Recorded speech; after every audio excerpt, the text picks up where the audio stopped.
Hi hello നമസ്കാരം, welcome to Sunil സ്മാർട്ട്ലെസ് vlogs.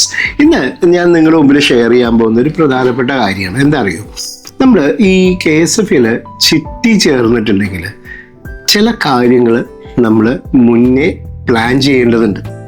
അതിൽ ഏറ്റവും പ്രധാനപ്പെട്ട ഒരു കാര്യം എന്താ അറിയോ, ഏത് ചിട്ടിയാണ് ചേരാൻ പോകുന്നത് എന്നുള്ളതാണ്.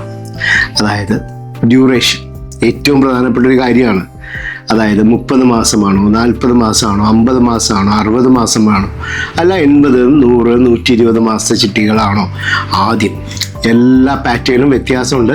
ഷോർട്ട് ഡ്യൂറേഷനും മിഡ് റേഞ്ച് ചിട്ടികളും ലോങ് ഡ്യൂറേഷൻ ചിട്ടികളും നല്ല വ്യത്യാസമുണ്ട്. നിങ്ങളുടെ ആ മൊത്തം കാഴ്ചപ്പാട് അത് ശ്രദ്ധിച്ച് ചെയ്തില്ലെങ്കിൽ നിങ്ങൾക്ക് ആ ചിട്ടി ചേർന്നതിൽ ഒരു ഗുണം ഉണ്ടാവില്ല, നിങ്ങളുടെ ക്യാഷ് ഫ്ലോവും നഷ്ടപ്പെടും. ഇനി ഞാൻ പറയാൻ പോകുന്നത് ഒരു റിയൽ ലൈഫ് സിനാരിയോ തന്നെയാണ് കേട്ടോ. ഞാൻ ഈ ഇടയ്ക്ക് എനിക്കൊരു കോള് വന്നതാണ്.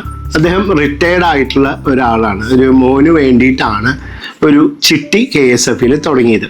ഒരു 5000 40 മാസത്തെ 2 ലക്ഷം രൂപയുടെ ചിട്ടിയാണ് അദ്ദേഹം ജോയിൻ ചെയ്തത്. പക്ഷേ അദ്ദേഹത്തിന് ചിട്ടിയെ കുറിച്ച് വലിയൊരു എന്താ പറയുക, ഒരു ഗവൺമെൻറ് ഉദ്യോഗസ്ഥനായിരുന്നു അദ്ദേഹം. പണ്ട് ചെയ്തുകൊണ്ടിരുന്നത് ആവശ്യത്തിന് ചിട്ടി വിളിക്കുന്നു, സാലറി സർട്ടിഫിക്കറ്റ് വയ്ക്കുന്നു, പൈസ ഉപയോഗിക്കുന്നു. അപ്പോൾ ഇതൊരു സേവിങ് എന്നുള്ളൊരു കോൺസെപ്റ്റിൽ മോന് ആദ്യമായിട്ട് ജോലി കിട്ടിയ സമയത്ത് ഒരു 5040 തുടങ്ങിയതാണ്. ഈ ഒരു ചിട്ടി അദ്ദേഹം വളരെ കൃത്യമായിട്ട് അടച്ചു പോകുന്നുണ്ട്, പെൻഡിങ് ഒന്നും ഉണ്ടായിരുന്നില്ല. പക്ഷേ ചിട്ടി കാലാവധി കഴിഞ്ഞ സമയത്ത് അദ്ദേഹത്തിന് കിട്ടിയത് 1,88,000 രൂപയോളം. ഏതാണ്ട് അതേ തുക തന്നെ അദ്ദേഹം അടച്ചിട്ടുമുണ്ട് ഈ 40 മാസം കൊണ്ട്. അപ്പോൾ അദ്ദേഹം എൻ്റെ അടുത്ത് ചോദിച്ചത്, എന്ത് ലാഭമാണ് എനിക്ക് ഈ ഒരു ചിട്ടിയോട് കിട്ടിയത്. അദ്ദേഹത്തിൻ്റെ മകനും ചോദിച്ചത്, എന്ത് ലാഭമാണ് ഈ 40 മാസം കൊണ്ട് എനിക്കിത് കിട്ടിയത്. ഞാൻ വല്ല മ്യൂച്വൽ ഫണ്ടിലോ അങ്ങനെയുള്ള എന്തെങ്കിലും ചെയ്തിട്ടുണ്ടെങ്കിൽ എനിക്കെങ്കിലും കൂടുതൽ ഗ്രോത്ത് കിട്ടുമായിരുന്നില്ലേ എന്ന് ചോദിച്ചു. ഞാൻ അദ്ദേഹത്തിനോട് പറഞ്ഞത്, ജസ്റ്റ് നിങ്ങൾ ചിട്ടി പാസ്ബുക്ക് ഉണ്ടെങ്കിൽ ഒന്ന് നോക്കിയിട്ട് പറയാൻ പറ്റുമോ. അതായത് ആദ്യത്തെ മാസം 5000 അടച്ചു, പിന്നെ 3,750 30% താഴ്ന്നാൽ നമ്മൾ അടയ്ക്കേണ്ടത്.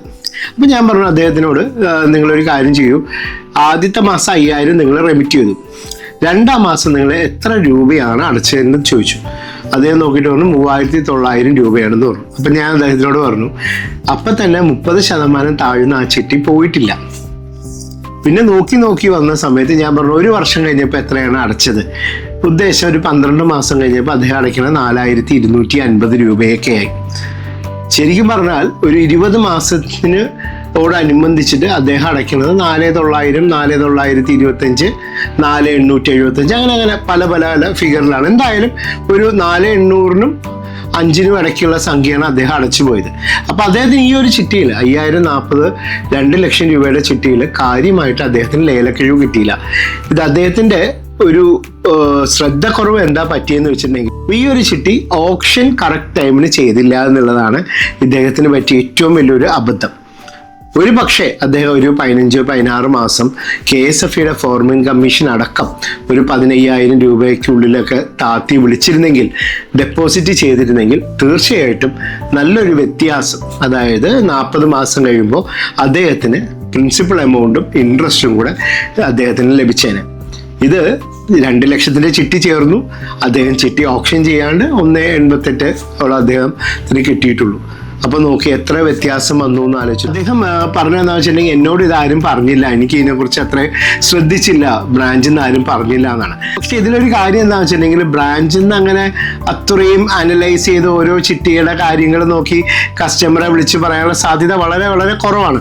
ചില സമയത്ത് ചില ബ്രാഞ്ചുകളിൽ ഓപ്ഷൻ ചെയ്യുന്നവർ അത് അനലൈസ് ചെയ്ത് ഓപ്ഷനിൽ വരാൻ ക്ലയൻറ്റിനോട് പറയുന്ന ബ്രാഞ്ചുകളും ഉണ്ട്. വിരലിലെണ്ണാവുന്നത് ഉണ്ടാവാൻ സാധ്യതയുള്ളൂ. കാരണം അവിടെ KSFയിലെ സ്റ്റാഫുകൾക്ക് തന്നെ ഇഷ്ടംപോലെ വർക്ക് ഉള്ളതുകൊണ്ട് ഇതൊന്നും അത്ര കൃത്യമായി പറഞ്ഞു കൊടുക്കണം എന്നുള്ള നിർബന്ധമൊന്നുമില്ല.